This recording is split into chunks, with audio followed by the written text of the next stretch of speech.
44th between 9th and 10th.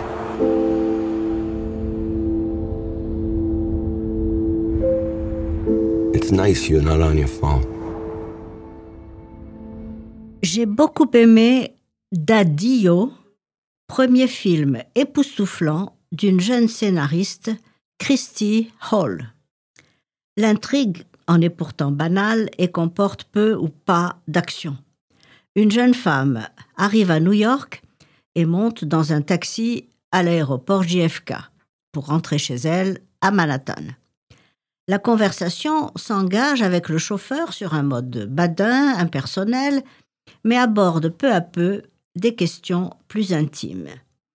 Il s'appelle Clark, mais préférerait s'appeler Vinny ou Mikey. Il est interprété par Sean Penn, extraordinaire de vérité et d'empathie. Sa cliente s'appelle Girlie, une véritable allégorie de la femme. A-t-elle la vingtaine ou la trentaine ? Est-elle aussi dégourdie qu'elle en a l'air ? Peu à peu, l'entretien devient plus profond, fait de souvenirs et de confessions qu'on ne peut pas faire à d'autres qu'à des inconnus, dans un moment suspendu, hors de la vraie vie de chacun, dans un taxi par exemple. Dakota Johnson incarne, avec ce qu'il faut de retenue, une jeune femme en apparence sûre d'elle-même, mais en proie à de multiples doutes, tandis que Sean Penn, excellent observateur et fin psychologue, prête sa voix aux questions et aux conseils d'un homme mûr qui sait reconnaître au premier coup d'œil les failles de ses passagers et leur poser les questions qui dérangent et vont droit au but.